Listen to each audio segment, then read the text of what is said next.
Our top story this midday is this fire. It killed a Virginia Beach couple this morning in their condo near the oceanfront. Only Chopper 10 was high above this breaking news as fire crews poured water onto the Lynn Haven Beach condos. 10 News Side's Ann McNamara is in Virginia Beach right now with more on the investigation. Ann.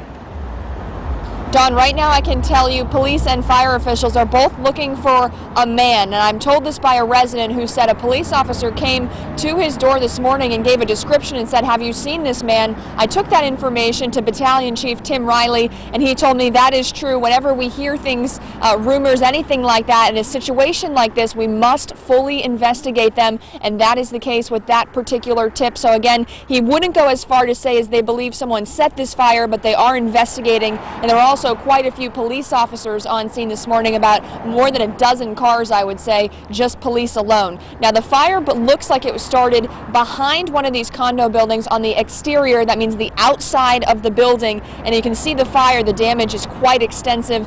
All 12 units in that building are considered completely damaged, and we talked to one person who lives inside that building as they were talked about running out. I'm grateful for my neighbors that are alive. I know we lost 2 neighbors, and that's very, very sad for us. When I came through my condo, the entire dining room and the living room was engulfed in flames, and I just walked past the flames to the front door. Did you wake up to smell?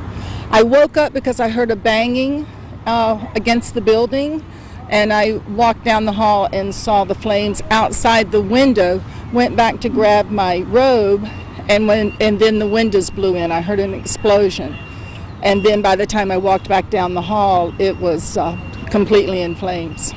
I did. They were an elderly couple, sweet as they could be. I just saw them a couple of days ago.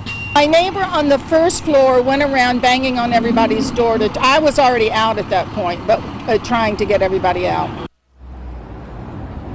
That's the story we've heard. Neighbors went banging door to door trying to get people out. As you did hear her speak about, an elderly couple did not make it out. They lived on the 2nd floor, and this building has had a pancake collapse, and what that means is the ceiling of each building has sort of gone to the floor and down, so it looks like there's almost just a giant hole in the backside of one of those buildings. We're still working on identifying. Police have asked us to hold off until next of kin has been notified on those 2 elderly victims. Again, a man and a woman, a couple who lived on the 2nd floor. And one last note for everyone else, Shore Drive is now open in both directions. So again, if you're headed this way, maybe you were avoiding it this morning, Shore Drive has reopened. Live in Virginia Beach, I'm Ann McNamara, 10 on your side.